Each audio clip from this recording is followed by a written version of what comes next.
Nesta edição, o programa TVDH fala sobre a mulher na política. Eu, Manina Aguiar, e a professora Andréa Trigueiro, educomunicadora, especialista em direitos humanos e coordenadora do curso de jornalismo da Unicap, recebemos a feminista e cientista política Cristina Buarque, doutora em antropologia e pesquisadora aposentada da Fundação Joaquim Nabuco. É cofundadora do Fórum de Mulheres de Pernambuco e da Rede Norte e Nordeste de Estudos e Pesquisas sobre a Mulher, Relações de Gênero. Foi a primeira secretária da Mulher de Pernambuco. Nos últimos anos, foi consultora nacional da ONU Mulheres. É especialista em políticas públicas na interface com feminismo, gênero, patriarcado, Estado e governança. Começa agora o programa TV Direitos Humanos. O TVDH é uma iniciativa da Cátedra Unesco-Unicap de Direitos Humanos Dom Helder Câmara, produzido por estudantes de jornalismo do projeto de extensão EducomDH, Educomunicação e Direitos Humanos na Mídia, numa parceria com a Cátedra Luiz Beltrão de Comunicação, o Centro Dom Helder Câmara de Estudos e Ação Social, o Movimento dos Trabalhadores e Trabalhadoras Rurais Sem Terra, o MST, o Centro das Mulheres do Cabo e o Centro de Cultura Luiz Freire.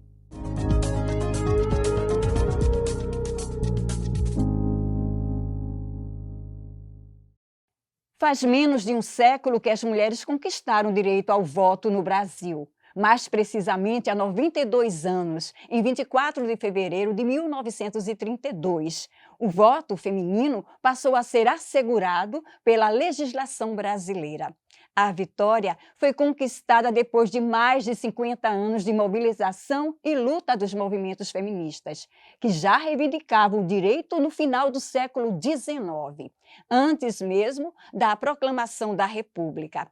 Somente em maio de 1933, na eleição para a Assembleia Nacional Constituinte, a mulher brasileira pôde, pela primeira vez, exercer o direito de votar e ser votada em todo o território nacional.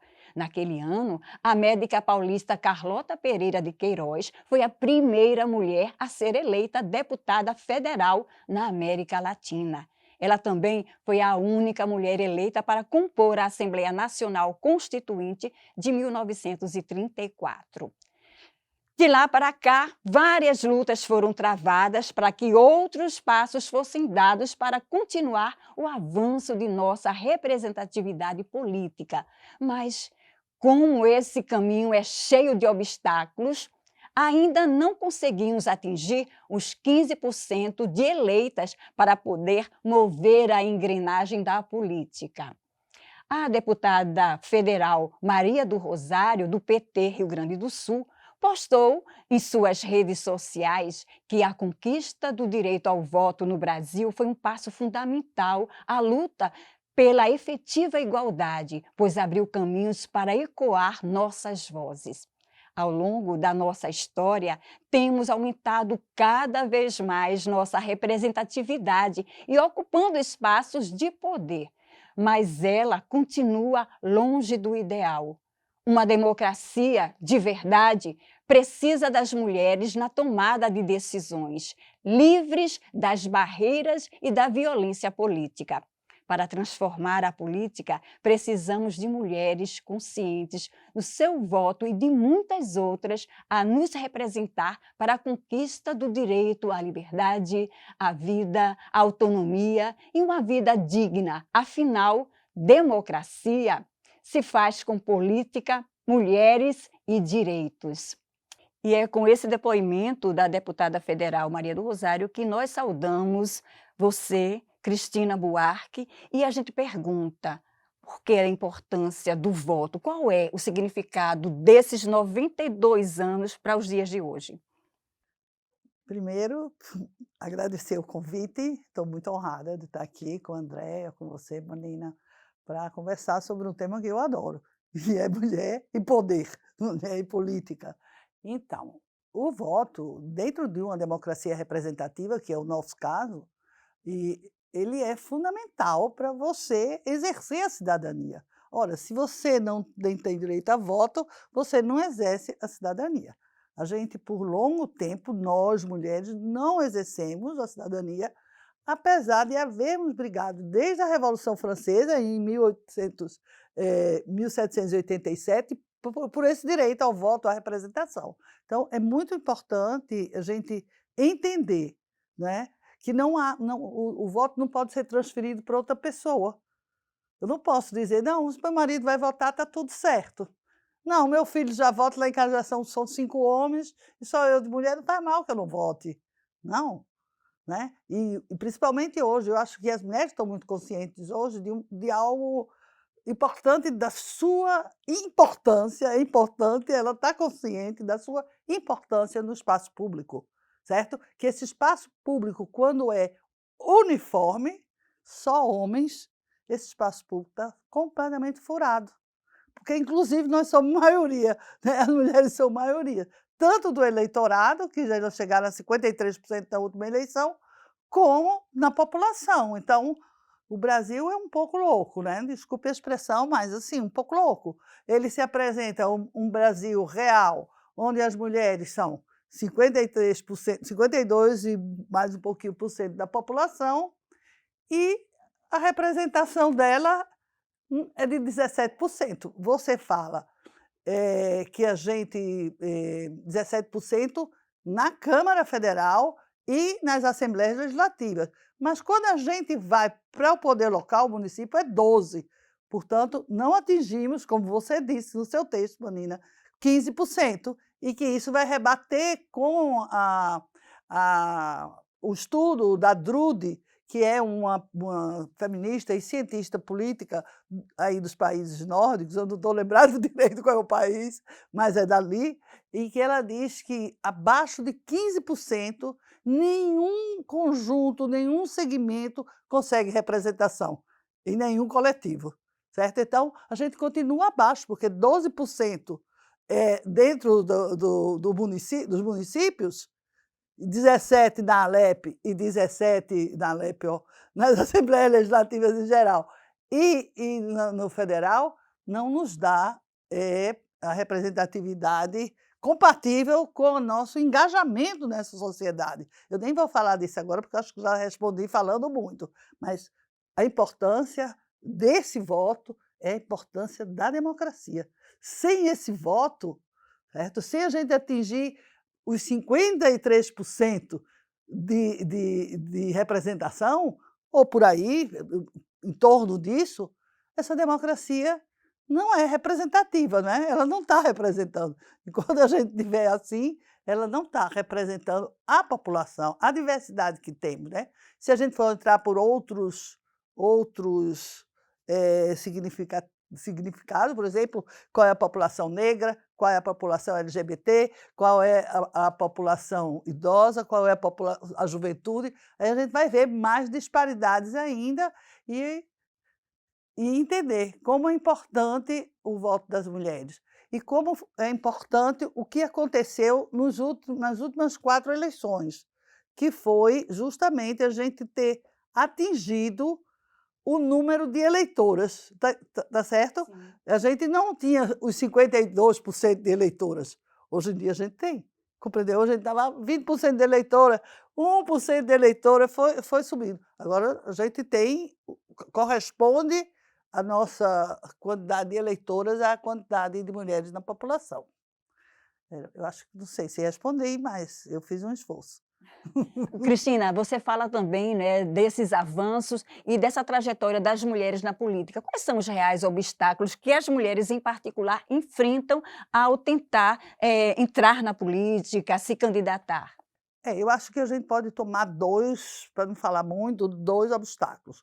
Um é a própria questão cultural histórica da formação do mundo ocidental, para não falar no mundo oriental, para não falar da África, nada. Falando daqui, né, do Brasil, que é um resultado do Ocidente. Ele não é ocidental, mas ele é um resultado do Ocidente.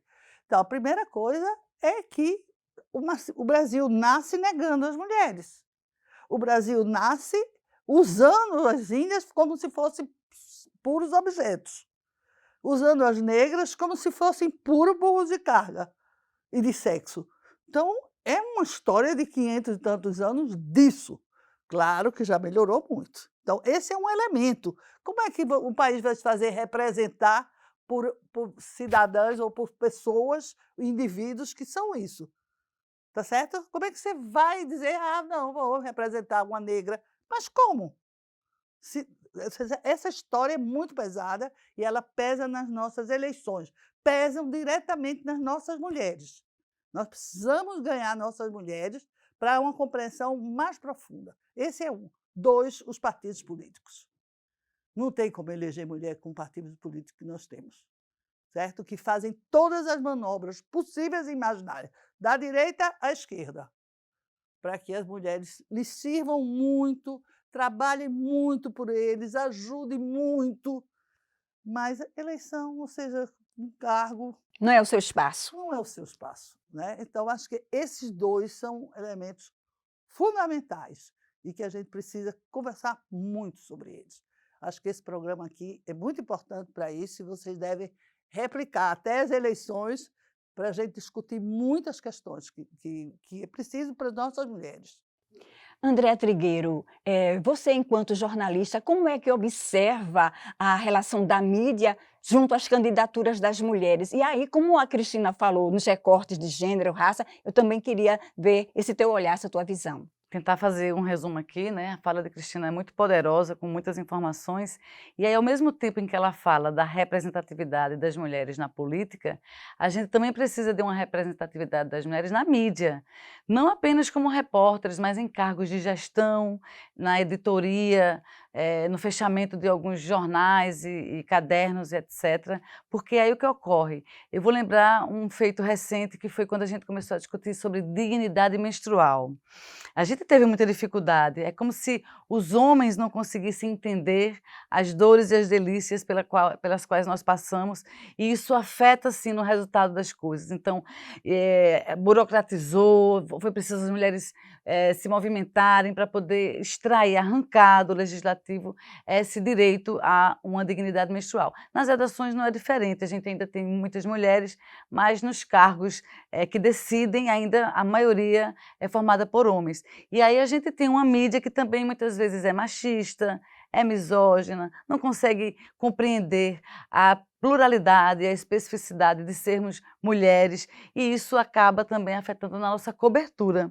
Então eu acho que a gente ainda deve, às mulheres, uma cobertura mais educativa, que forme politicamente essas mulheres, não só para o interesse pela política, como também pela participação política, porque a gente às vezes acha que a participação política é só votar, e na verdade não é. O voto é um momento importantíssimo, claro, mas a participação política ela é perene, ela está presente antes, durante e depois das eleições. Por exemplo, a gente sabe como está se comportando a nossa candidata em quem nós votamos para vereador, por exemplo, ou vereadora. A gente tem acompanhado para ver como é que aquela deputada ou aquele deputado que a gente votou está exercendo o seu poder legislativo, ou a gente apenas votou e deixou para lá.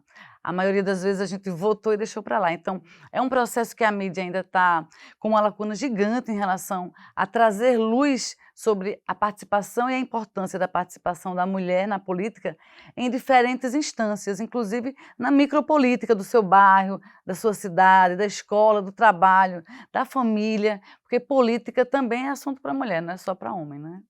No próximo bloco, a reportagem de Rafael Negrão é sobre a trajetória política da primeira senadora do estado de Pernambuco, a senadora Tereza Leitão, do PT. Voltamos daqui a pouco.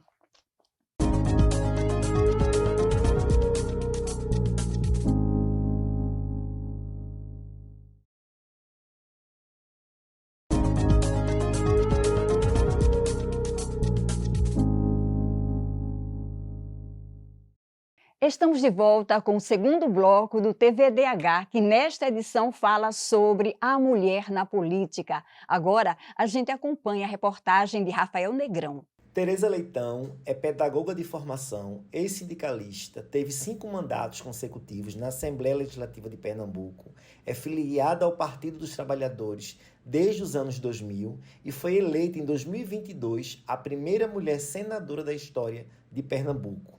Ela iniciou a sua trajetória na política através do Sindicato dos Professores e Professoras de Pernambuco.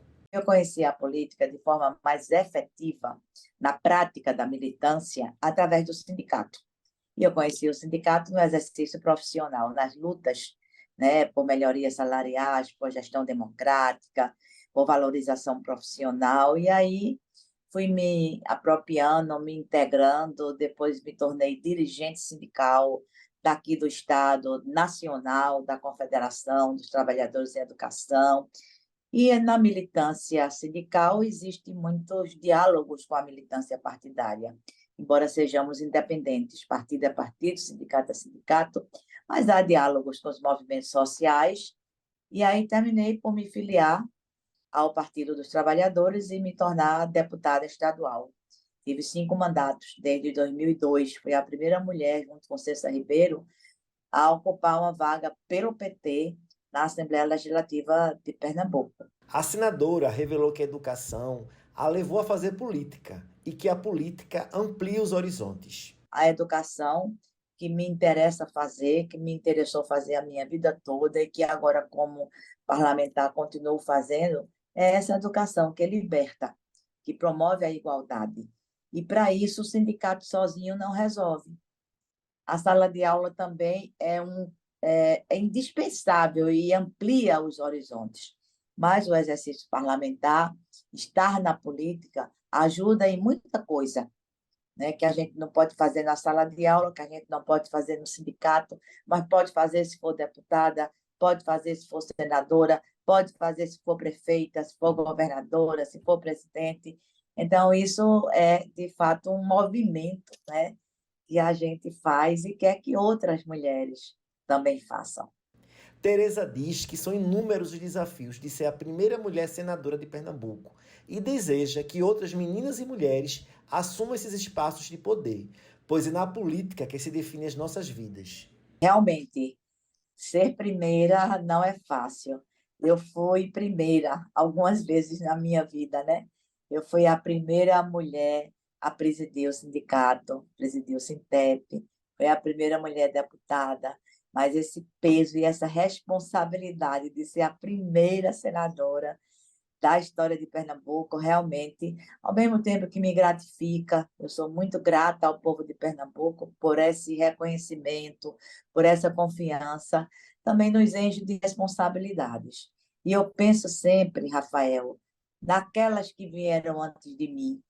Se para nós, em pleno século XXI, ainda é difícil, imagine as mulheres precursoras, as que nos antecederam no século XIX, no próprio século XX, foi um século de grandes mudanças, né? Como deve ter sido mais difícil do que é para nós. E a gente sempre referencia e reverencia essas mulheres, e, ao mesmo tempo, a gente quer fazer as coisas de maneira que abra espaço para aquelas que virão depois de nós.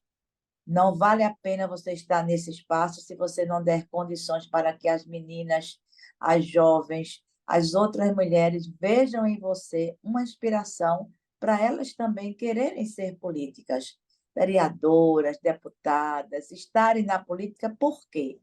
Porque é na política que se define a nossa vida. A senadora Tereza Leitão venceu uma disputa num cenário de ódio às mulheres, fake news e de um governo que cometia as maiores atrocidades com a população. Cristina Buarque, Tereza Leitão ganhou num cenário de fake news, de misoginia e ganhou pelo Partido dos Trabalhadores. Como é que você avalia essa vitória de Tereza Leitão? E queria também que você comentasse como é que você avalia a participação dela neste Senado, que tem os resquícios do bolsonarismo, do fascismo, da direita, que nega tantos nossos direitos políticos às mulheres. Manina, como você é generosa, querida. Os resquícios ali é um poço de bolsonarismo, sabe? E você é muito generosa, eu sei disso. Veja, Tereza Leitão tem uma bela trajetória, né? Ela tem uma trajetória política já dentro do sindicato, e muito forte, e ela vai representar uma categoria, que é outra coisa que as mulheres não conseguem representar, né? São as categorias. Ela vai representar uma categoria. Então, ela tem essa trajetória, ela dá um salto na carreira dela política, porque ela não passou pela prova da deputada federal, né, entrou direto, foi para a deputância, O vou para o Senado. Senado, diretamente para o Senado, e ela faz Pernambuco ter, pela primeira vez, depois de quantos? 90 anos do voto, ter direito a uma senadora. Então, é motivo de muito orgulho para nós. E também é interessante, Pernambuco, só um minutinho mais, é que nesse mesmo momento que ela se elege Senadora. senadora, a gente vai para uma disputa com duas mulheres no segundo turno para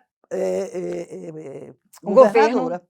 E termina que tem que ganhar uma mulher, quando você nunca teve nenhuma prefeita de capital, né, aqui, e a gente vai ter, então, isso. Então, eu acho que para nós, e para a Tereza também, né, porque eu acho que a gente deve tratar nós e o indivíduo, é um momento de muito prazer, apesar desse horror todo em torno.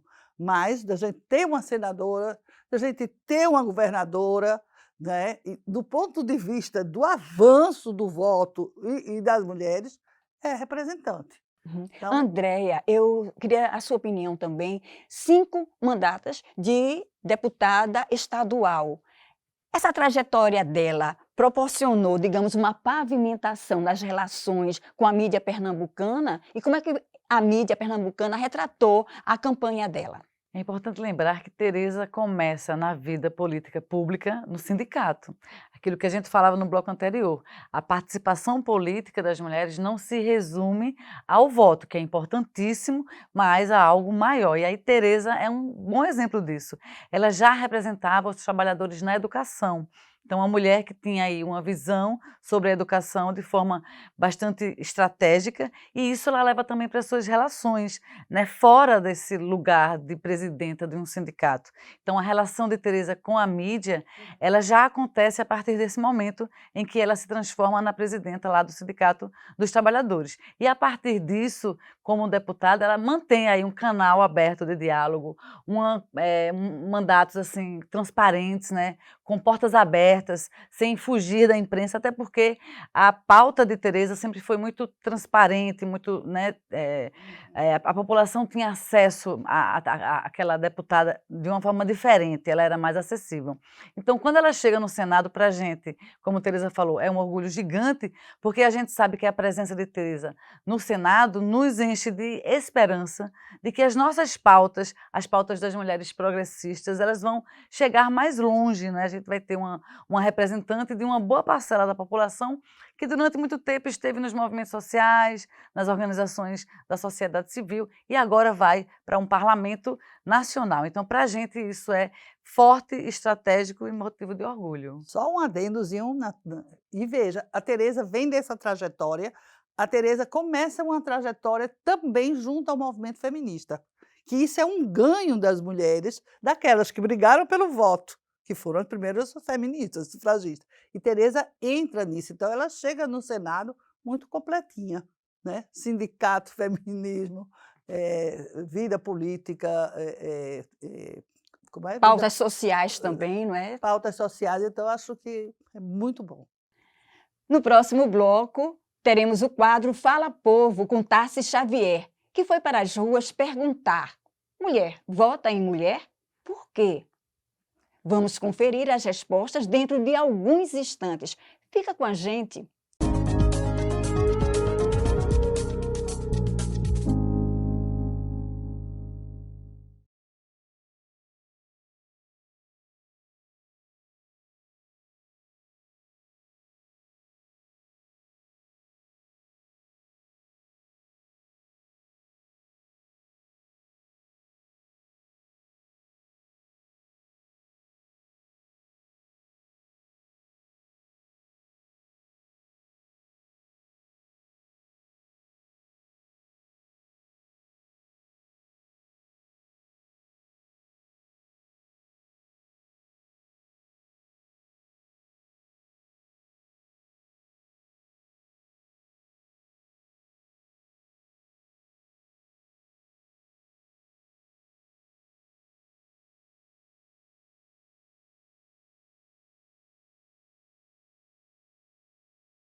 estamos de volta com o terceiro bloco do TVDH, que nesta edição fala sobre a mulher na política.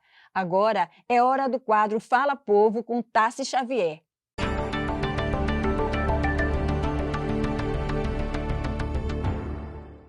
O voto feminino foi introduzido no Código Eleitoral Provisório durante o governo de Getúlio Vargas em 1932. Mas, só em maio do ano seguinte, na eleição para a Assembleia Nacional Constituinte, a mulher brasileira pôde votar pela primeira vez em todo o país e também ser votada. Sabemos que é muito importante escolhermos mulheres que nos representem em cargos públicos democraticamente eleitas, na esperança de que ações e políticas públicas sejam elaboradas e executadas a favor dessa grande parcela da população. O Fala Povo de hoje do TVDH foi às ruas para saber: você acha que mulher vota mulher? Por quê? Sim, eu acredito sim que mulher vota sim mulher, pelo simples motivo que todas as mulheres são capazes. Então, uma mulher votando na outra traz consigo a ideia, no caso, demonstra a realidade, que a mulher é capaz, que a mulher é empoderada, que a mulher pode fazer aquilo que ela quiser. Então, acredito sim que existe essa votação. Acho que sim, por uma questão mais de representatividade e própria a cultura em si. Porque o homem não poderia saber o que a mulher passa, entendeu? No caso de representação cultural mesmo, acho que sim. Mulher vota em mulher e, eu acho que, usando de um exemplo, se estou organizando algo, eu prefiro passar, se eu precisar passar a liderança da minha organização, eu passaria para uma amiga ou uma conhecida mulher, porque eu sinto que ela teria a mesma linha de raciocínio que eu para resolver aquilo, do que um amigo homem. Eu sinto que ele pensaria completamente diferente que eu e acabaria que não chegaria no objetivo que eu quero, sabe? Como vimos na reportagem, algumas mulheres votam, outras estão em dúvida. Cristina, eu lembro de certa ocasião em que você falava, enquanto rede, né, do projeto Mulher e Democracia, convocando as mulheres para acreditarem no papel político das mulheres e votarem em mulheres. De lá para cá, elas começaram realmente a valorizar isso. O que mudou? Eu acho que as mulheres votam hoje mais em mulheres do que antes. E vão votar cada vez mais. Se você for tirar pelos países, a Islândia, por exemplo, que chegou que hoje a Islândia é um país em que são as mulheres que mandam, né? Elas foram crescendo e nós vamos crescendo também. Claro que vamos precisar bater forte nos partidos políticos para que isso aconteça. Porque como é que é descontextualizada essa questão? Os homens são maioria como candidatos, os homens são apoiados pelos partidos, os homens têm mais tempo de mídia, os homens têm mais tempo dentro da política. Por que é que agora as mulheres vão tudo votar nas mulheres? Então não é possível isso. Realmente a gente precisa fazer 10 programas desses que está aqui, entendeu? Discutindo muitas coisas que a gente não vai ter tempo de discutir hoje, mas a gente precisa falar. A gente precisa falar porque a gente já está com 30 anos de experiência, de curso para as mulheres se elegerem, de fórum, de toda assessoria. A gente precisa fazer um balanço. Então vamos para a academia, já que é para falar como os cursos de jornalismo trabalham esses profissionais que vão ser futuros formadores de opinião em relação, inclusive, ao acompanhamento das candidaturas e mandatas de mulheres. Dentro da formação jornalística, né, a gente deveria se preparar para os temas diversos, né? Direitos humanos, por exemplo, é uma linha mestra dentro do curso de jornalismo, se a gente lembrar que o Código de Ética dos Jornalistas diz que é dever nosso promover, na verdade, defender os preceitos contidos na Declaração Universal dos Direitos Humanos.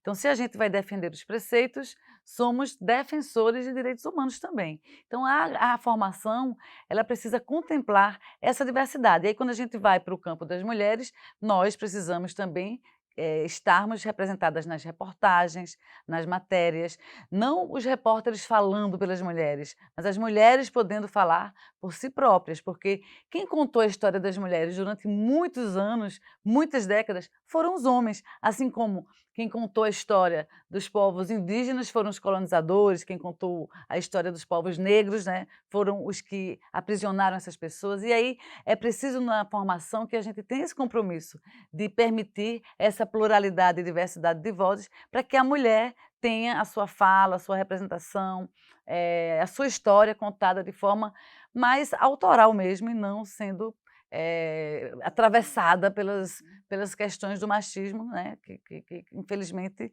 acomete aí uma série de homens. No próximo bloco tem o quadro Educar para os Direitos Humanos. É quando as nossas convidadas respondem a uma pergunta feita por você, que acompanha o TVDH. A gente volta daqui a pouco.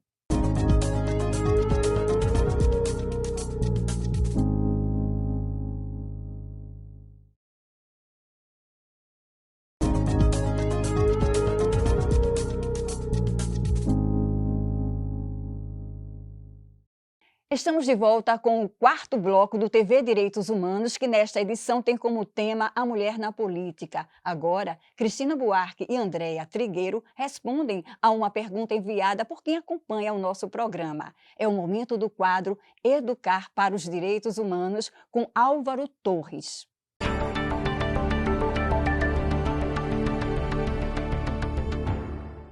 Pernambuco elegeu em 2022 6 mulheres para a Assembleia Legislativa Estadual. O resultado representa 40% menos mulheres na Alep do que em relação à eleição de 2018. Em âmbito nacional, tivemos um crescimento, 18% a mais de participação feminina em cargos de poder. Entretanto, a taxa ainda segue muito baixa. Dados do Tribunal Superior Eleitoral apontam que em 2022 elegeu 302 mulheres para cargos no Congresso Nacional, Assembleias Legislativas e governos estaduais. Este é um ponto a se preocupar, uma vez que mulheres conquistaram ao longo da história o direito de assumirem cargos políticos em meio a tantos preconceitos e crimes. Como manter este estímulo e também o caminho de progresso destes direitos? No Educar para os Direitos Humanos de hoje, nós trazemos a pergunta da estudante de jornalismo, Janiele Azevedo. Olá, eu sou Janiele Azevedo e a minha pergunta é como criar estratégia para que mulheres se sintam mais atrativas, se sintam menos violentadas, que seja um espaço seguro, para que mulheres tentem, se candidatem a ocupar esses espaços de tomada de decisão na sociedade. A gente agradece a Janiele Azevedo, estudante de jornalismo, pela pergunta. E aí, Cristina, o que responder a ela? Oi, Janiele. Difícil a sua pergunta, né? Primeiro porque as mulheres, elas querem se candidatar, né? O que a gente tem é uma interdição, e isso é preciso ficar muito claro, porque geralmente se diz assim, o Tribunal Eleitoral incentiva as mulheres, mas o tribunal não precisa nos incentivar.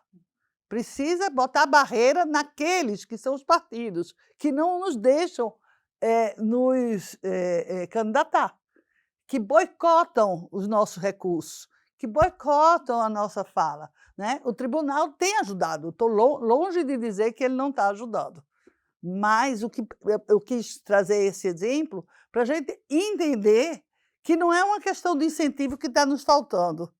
O que está nos faltando é o exercício do nosso direito ser respeitado. E os partidos não respeitam. E isso, a grande estratégia, né, que eu convido você também para começar a pensar como é que a gente controla esses partidos. Andréa? Tem um aspecto importante que é a mídia que a gente tem hoje, ela trata da política partidária de forma muito restrita. Você abre o caderno de política de um jornal e vai ter ali 4, 5, 6 páginas da política partidária, quando, na verdade, a política é muito mais do que isso. E aí, veja, a gente precisa também que a mídia saia desse lugar restrito de falar da política apenas de forma partidária para falar de uma forma mais ampla. A reivindicação que Janiele faz é justamente, ela vai ao encontro dessa mídia que deixa essa lacuna, né? A gente não vê, por exemplo, matérias sobre mulheres que se candidataram, mas na verdade era só para cumprir uma cota. Elas não receberam recursos, não chegou a verba de fazer o panfleto, não tinha... Percebe? Você não tinha uma estrutura partidária que te garantisse botar a tua campanha na rua. São muitos relatos, mas cadê esses relatos na mídia? Quando a gente fala de política, no caderno de política, a gente não está falando, por exemplo, dessas barreiras e desses desafios que as mulheres enfrentam na hora em que elas conseguem ser candidatas. Porque a gente tem uma maioria de homens candidatos e uma maioria de homens que se elegem também. Então, a gente, lá no início de tudo, a gente precisa... Sabe quando a gente dá a largada atrás, alguém já largou na frente? É assim que as mulheres partem para as suas campanhas eleitorais. A gente precisa que as mulheres ganhem aí a estrutura necessária para que elas partam nessa corrida de igual para igual, junto com os homens. Afinal de contas, nós temos ali quase a mesma quantidade, somos uma maioria pequena, mas ainda somos maioria e temos esse cenário de não investimento nas candidaturas femininas. Então, tem algumas campanhas, né? Eu voto em mulher negra, meu voto é feminista, você tem campanhas de mulheres que se organizam politicamente para também quebrar um pouco essa barreira, fazer com que as mulheres compreendam como sair dessa ratoeira, né? Parece aquela roda gigante que o ratinho fica ali rodando, rodando e não sai do lugar. Então, as mulheres precisam sair desse lugar e brigar pela efetivação dessa participação com estrutura para ganhar eleições. Cristina, quer complementar? Não, eu acho interessante isso que a Andrea fala, e para ter uma ideia disso, que não tem recurso, que não é respeitada, não são respeitadas as regras do jogo eleitoral com relação às mulheres, é que o número de candidaturas de mulheres a vice-prefeitas praticamente dobrou. Mas dobrou por quê? A mídia não toma conta disso. Dobrou porque os 30% de recursos, ela estando na chapa do Câmara, ele vai pegar o dinheiro. Então, isso é o partido de novo, né? Então, a questão da representação política é seríssima. Nós, mulheres, chegamos a fazer um círculo de tudo. Entramos no Legislativo, criamos secretaria de mulher em todos os níveis. Entramos no Legislativo, criamos coordenadorias. No Judiciário, criamos coordenadorias, fóruns, nas empresas, em todo canto. E essa coisa amarrada na representação política. Então, realmente, a gente precisa cuidar de estratégias, depois de ter feito 30 anos de experiência de cotas, de cursos, de tudo. Bom, depois do intervalo, tem o quinto e último bloco desta edição do TV Direitos Humanos. Daqui a pouco a gente está de volta.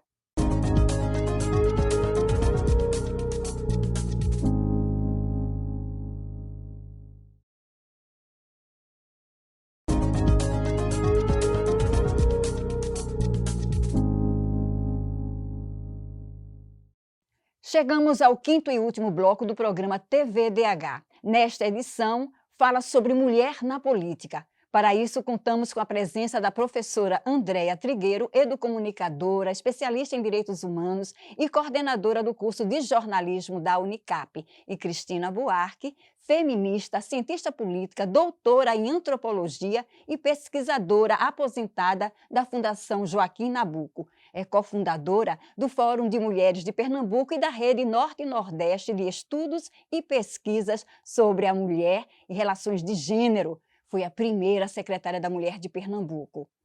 Nos últimos anos, foi consultora nacional da ONU Mulheres. É especialista em políticas públicas na interface com feminismo, gênero, patriarcado, Estado, governança. Não poderíamos terminar o programa sem falar sobre o golpe sofrido por Dilma Rousseff, primeira mulher presidenta do Brasil, eleita por 2 vezes, mas que no segundo mandato sofreu um duro golpe e foi destituída do cargo. Em discurso, após a votação no Congresso Nacional, ela afirmou que o golpe não era contra ela, mas contra o povo brasileiro. Bom, e a gente pergunta a você, Cristina Buarque, qual é, nesses 92 anos do voto feminino, da mulher na política, qual é o significado e a representatividade de Dilma Rousseff para essa trajetória? Eu acho que a representatividade de Dilma ela foi muito interessante no mesmo momento em que ela governa junto com a Angela Merkel. As duas eram as líderes, né, as mulheres líderes dos grandes continentes, né? Dos 2 continentes. Não tinha outra liderança maior do que Dilma no continente sul-americano. Naquela época nem havia maior liderança política no continente europeu do que a Angela Merkel. Agora, o que aconteceu com Dilma? Porque se eu falar com Angela, eu vou demorar muito, mas eu quis mostrar isso para a gente ver. O que aconteceu com Dilma? É o que tem acontecido. O mundo inteiro, e o Brasil também, vive uma crise de desdemocratização. Né? Se tenta desdemocratizar tudo que já foi feito. E como é que a gente vê hoje, né? Qualquer pessoa que está me vendo também vê na televisão o quanto o governo é obstruído, se faz obstrução o tempo todo, e na Dilma chegou ao auge da obstrução. Né? Foram obstruindo, até ela não pôde governar, não pôde até tirarem ela de dentro, porque ela resistia, porque ela tinha maior dignidade. Foi um golpe ao Brasil, foi um golpe no nosso Estado democrático, mas foi um golpe em nós, mulheres. Tanto é que quando o seu Bolsonaro vai assumir depois, e o seu Temer, o que é a primeira coisa que eles fazem? É desarrumar a Secretaria de Política para as Mulheres, o Ministério das Mulheres, as verbas, tudo. E entra essa campanha contra gênero, que gênero é isso, que é ideológico, que é não sei o quê, é psicológico, é psicodélico, tudo que você queira e não queira, elas botam lá dentro, né? Sem entender nadinha do que está dizendo. Então, a importância de Dilma e a importância de restaurar, né, o papel que Dilma tem para nós brasileiros, não só para nós brasileiros e para nós brasileiras, como uma pessoa que foi martirizada. Aí foi, tá certo? Ela não cometeu nenhum crime. Tanto é que não tiveram coragem de caçar os direitos políticos dela. Né? Ainda bem que não caçaram, mas foi por falta de coragem, porque eles gostam de fazer isso. Então, a gente está nesse momento de chamar a Dilma para a cena, certo? Para a cena de novo, dizer, está falando aqui, acho ótimo, vamos para outro programa, fala da Dilma de novo. Mostra que ali foi um crime. Cometeram um crime contra a democracia, cometeram um crime contra as mulheres e cometeram um crime contra a Dilma. Acho que isso, não sei, acho que eu falei demais, me entusiasmei.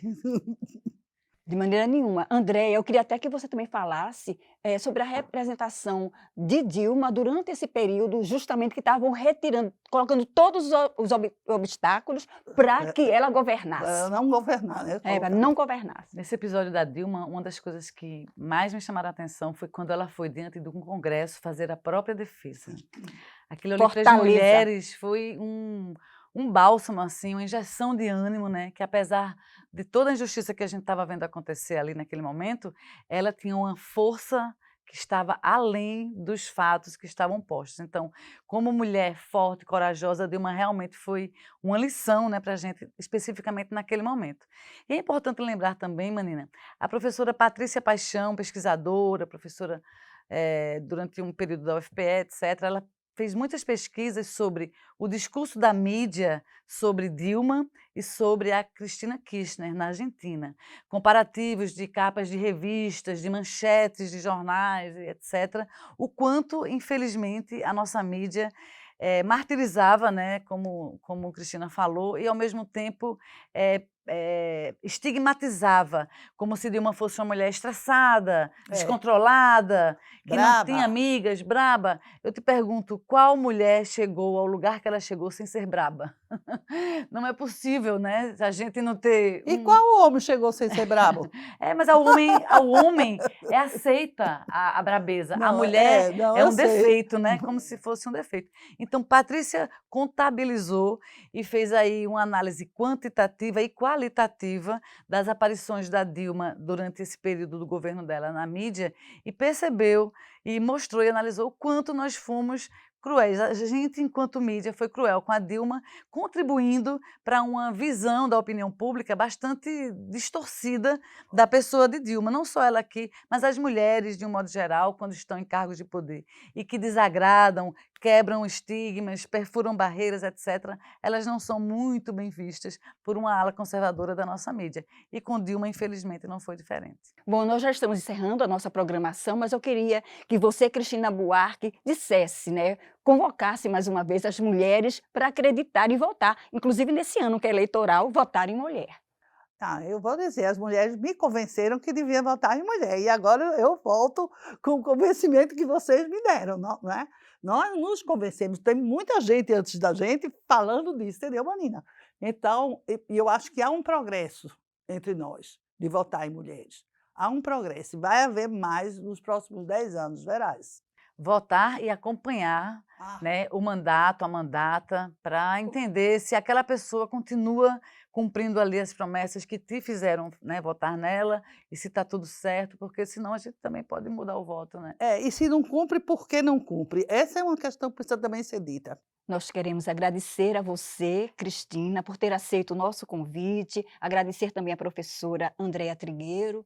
O TVDH é uma iniciativa da Cátedra Unesco Unicap de Direitos Humanos, Dom Helder Câmara, produzido por estudantes de jornalismo do projeto de extensão EducomDH, Educomunicação e Direitos Humanos na Mídia, numa parceria com a Cátedra Luiz Beltrão de Comunicação, o Centro Dom Helder Câmara de Estudos e Ação Social, o Movimento dos Trabalhadores e Trabalhadoras Rurais Sem Terra, o MST, o Centro das Mulheres do Cabo e o Centro de Cultura Luiz Freire. Acompanhe a gente nas redes sociais e traga sugestões. Anota aí, programa tvdh.unicap. Estamos também no YouTube, nos canais Jornalismo Unicap e Cátedra Dom Helder. Agradecemos pela companhia e até a próxima.